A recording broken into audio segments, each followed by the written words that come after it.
बिस्मिल्लाहिर्रहमानिर्रहीम, अस्सलाम वालेकुम। आज के लेक्चर में बेटे हम स्टडी करेंगे सेंट्रीपिटल फोर्स। तो सबसे पहले नोट करो, ये एक इम्पॉर्टेंट लॉन्ग क्वेश्चन है। अब टॉपिक शुरू करते हैं हम। न्यूटन ने अपने फर्स्ट लॉ में बताया था, अगर एक बॉडी स्ट्रेट पाथ में मूव कर रही हो तो वो अपनी मोशन को कंटिन्यू रखेगी, ना वो अपनी डायरेक्शन को चेंज करेगी, ना वो मैग्नीट्यूड को चेंज करेगी, जब तक उस पर कोई फोर्स एक्ट नहीं करेगी। तो अगर एक बॉडी को हमने सर्कल में घुमाना हो तो आप देखो, इस लम्हे वेलोसिटी की डायरेक्शन टेंजेंट की तरफ इधर होगी, इस लम्हे वेलोसिटी की डायरेक्शन टेंजेंट की तरफ इधर होगी, इस लम्हे टेंजेंट की तरफ इधर, और इस लम्हे टेंजेंट की तरफ इधर होगी। यानी अगर एक बॉडी सर्कल में घूम रही है तो उसकी वेलोसिटी की डायरेक्शन कंटिन्यूसली चेंज हो रही है। तो वेलोसिटी तब तक चेंज नहीं होती जब तक फोर्स एक्ट ना करे। इसका मतलब बॉडी को सर्कल में घुमाने के लिए एक फोर्स रिक्वायर्ड है जो उसकी डायरेक्शन को चेंज करे। इस फोर्स को हम सेंट्रीपिटल फोर्स का नाम देते हैं। तो आपने सबसे पहले मेन हेडिंग लिखनी है सेंट्रीपिटल फोर्स। ये सब आपको समझाने के लिए था कि बगैर सेंट्रीपिटल फोर्स के बॉडी सर्कुलर पाथ में मूव नहीं कर सकती, क्योंकि उसको सर्कुलर पाथ में मूव करने के लिए उसकी डायरेक्शन को कंटिन्यूसली चेंज करना पड़ेगा, और उसकी डायरेक्शन को कंटिन्यूसली चेंज करने के लिए एक फोर्स की जरूरत है, और इस फोर्स को हम सेंट्रीपिटल फोर्स कहते हैं। तो सबसे पहले मेन हेडिंग हो गई सेंट्रीपिटल फोर्स। इसके बाद आपने हेडिंग देनी है definition. Force needed to bend the normally straight path of a body into circular path is called centripetal force। किसी बॉडी के स्ट्रेट पाथ को सर्कुलर पाथ में बेंड करने के लिए जो फोर्स रिक्वायर्ड होती है उसको हम सेंट्रीपिटल फोर्स का नाम देते हैं। इसका फार्मूला है mv²/r। ये फोर्स तीन चीजों पे डिपेंड करती है, मैस पे, स्पीड पे और सर्कल के रेडियस पे। मैस जितना ज्यादा होगा उसको बेंड करने के लिए फोर्स भी उतनी ज्यादा रिक्वायर्ड है। स्पीड जितनी ज्यादा होगी उसको बेंड करने के लिए उतनी ज्यादा फोर्स भी रिक्वायर्ड होगी, और रेडियस जितना कम होगा फोर्स उतनी ज्यादा रिक्वायर्ड होगी, और रेडियस जितना ज्यादा होगा फोर्स उतनी कम रिक्वायर्ड होगी। इसके बाद आपने हेडिंग देनी है एग्जाम्पल। डेफिनेशन लिखी, फार्मूला लिखा, फिर हेडिंग दे दी एग्जाम्पल। अगर मून अर्थ के गिर्द रिवॉल्व कर रहा है सर्कुलर पाथ में, तो फिर इसको जो सेंट्रीपिटल फोर्स है वो प्रोवाइड कर रही है ग्रेविटी। तो अर्थ की जो ग्रेविटी की फोर्स है वो मून की डायरेक्शन को कंटिन्यूसली चेंज कर रही है, यानी वो सेंट्रीपिटल फोर्स को प्रोवाइड कर रही है। इसी तरह अगर न्यूक्लियस के गिर्द इलेक्ट्रॉन मूव कर रहा है तो अब इलेक्ट्रॉन और न्यूक्लियस में इलेक्ट्रिक फोर्स है जो सेंट्रीपिटल फोर्स प्रोवाइड कर रही है और इलेक्ट्रॉन की डायरेक्शन को चेंज कर रही है, एंड सो ऑन। तो आप यहाँ पे कोई एक एग्जांपल दे सकते हैं। आप बताओ, for example, moon is revolving around the earth, the required centripetal force is provided by force of gravity. इसके बाद आप हेडिंग देंगे डेरिवेशन। डेरिवेशन में पहले पैराग्राफ के अंदर आप इस डायग्राम को एक्सप्लेन करेंगे। आपने बताना है, consider a body of mass m is moving in a circular path with uniform speed v. At point A, it is moving with velocity v1. At point B, its velocity becomes v2 and it covers a distance s during time interval delta t as shown in the figure below. उसके बाद आपने ये diagram बना देनी है। तो ये जो मैंने बोला है आप इसको आराम से नोट कर लीजिएगा सुन के। अब ये जो पार्टिकल है वो यूनिफॉर्म स्पीड से मूव कर रहा है, स्पीड कांस्टेंट है, लेकिन वेलोसिटी कांस्टेंट नहीं है, क्योंकि वेलोसिटी की डायरेक्शन चेंज हो रही है। वेलोसिटी का मैग्नीट्यूड फिक्स है, उसका नाम हमने v रख दिया। यहाँ पे वेलोसिटी का मैग्नीट्यूड v1, यहाँ पे v2, और ये दोनों बराबर होंगे और इसको v का नाम दे दिया, लेकिन इनकी डायरेक्शन मुख्तलिफ है। तो इसका मतलब जब बॉडी सर्कल में घूम रही है स्पीड कांस्टेंट हो सकती है, लेकिन वेलोसिटी कभी भी कांस्टेंट नहीं होगी, क्योंकि उसकी डायरेक्शन चेंज हो रही है। अब वेलोसिटी चेंज होने की वजह से उसके अंदर एक्सेलरेशन पैदा होगा। तो acceleration produced in the body is given as, acceleration का फार्मूला होता है change in velocity over time time आपने पढ़ा है s बराबर होता है vt, तो फिर t बराबर होगा s ओवर v, यानी टाइम बराबर होगा डिस्टेंस ओवर स्पीड। यहां पे टाइम है हमारा डेल्टा t, डिस्टेंस बराबर है s के और स्पीड बराबर है v के, तो ये टाइम बराबर हुआ s ओवर v।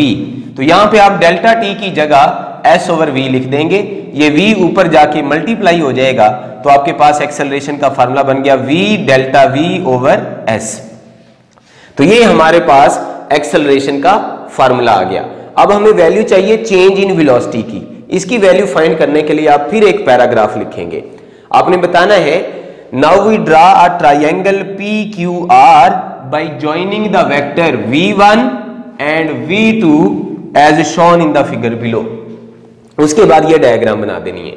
ये जो v1 वेक्टर है इसको हमने वैसे का वैसे ही ड्रा कर दिया और v2 वेक्टर को भी वैसे ही ड्रा कर दिया, और जो ये वेक्टर बना ये बन गया change in velocity, final velocity minus initial velocity, तो ये चेंज इन वेलोसिटी बन गया।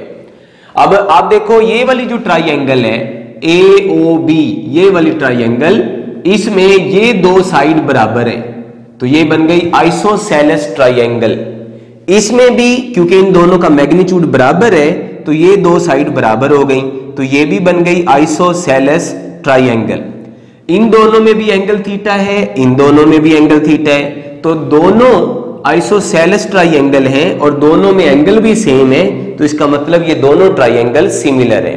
तो आपने बताना है triangle AOB and triangle PQR are isosceles triangle, hence the ratio between any two sides of the triangle will be equal.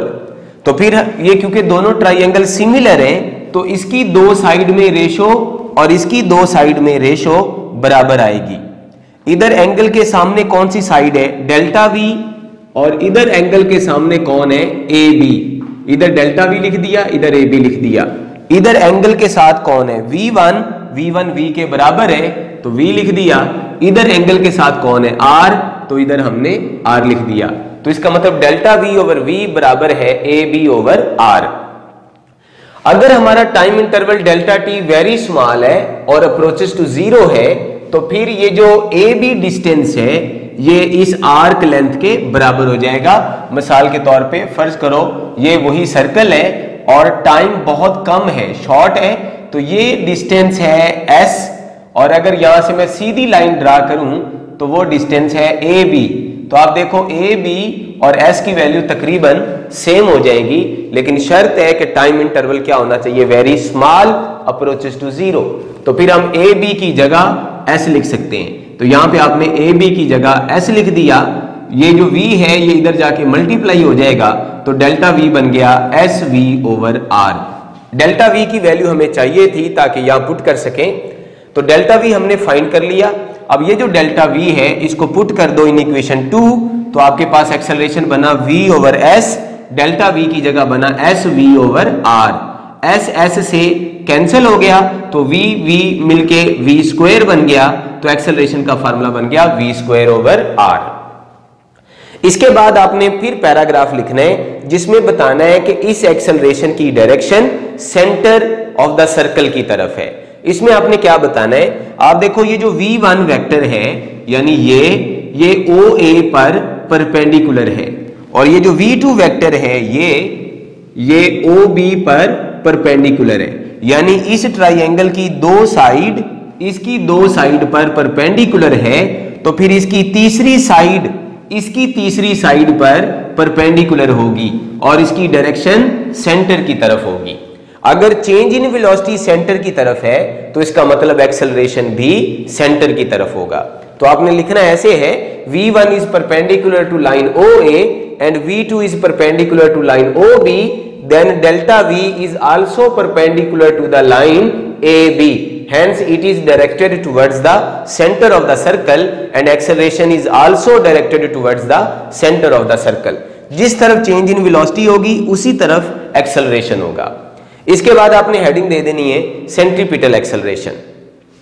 इसकी definition book पे लिखी हुई है, instantaneous acceleration of a body moving in a circular path with uniform speed is directed towards the center of the circle. This acceleration is known as centripetal acceleration। यानी ये जो हमारा acceleration है इसकी डायरेक्शन क्योंकि सेंटर की तरफ है तो यही एक्सेलरेशन सेंट्रीपिटल एक्सेलरेशन बन जाएगा और हम ए के साथ सी लिख देंगे। अब एक्सेलरेशन हमने फाइंड कर लिया, एक्सेलरेशन की मदद से हम फोर्स फाइंड कर सकते हैं। According to Newton second law F बराबर होता है ma, तो FC बराबर होगा mac, ac की जगह उसकी वैल्यू पुट कर दी v²/r, तो हमारे पास सेंट्रीपिटल फोर्स का फार्मूला बन गया Fc = mv²/r, और इस फार्मूले को आप नीचे लिख के बॉक्स कर देंगे। इसके बाद आपने लिखना है पुट v = r⍵। हमने ये लास्ट वीडियो में पढ़ा था कि v टेंजेंशियल वेलोसिटी बराबर होती है r⍵ के, तो जब हम यहाँ पे r⍵ पुट करेंगे और उसका स्क्वायर लेंगे तो ये बन जाएगा r²⍵²/r। ये एक r इस r से कैंसिल हो जाएगा, तो आपके पास सेंट्रीपिटल फोर्स का फार्मूला बन गया mr⍵²। तो यहां पर आपने सेंट्रीपिटल फोर्स के दो फार्मूलाज पढ़े हैं, पहला Fc = mv²/r और दूसरा Fc = mr⍵²। ये वाला फार्मूला स्पीड की शक्ल में है या लीनियर वेलोसिटी की शक्ल में है, और ये वाला फार्मूला एंगुलर वेलोसिटी की फॉर्म में है। थैंक यू सो मच बेटे। कोई क्वेश्चन हो तो आप मुझे व्हाट्सएप कर सकते हैं। अल्लाह हाफिज।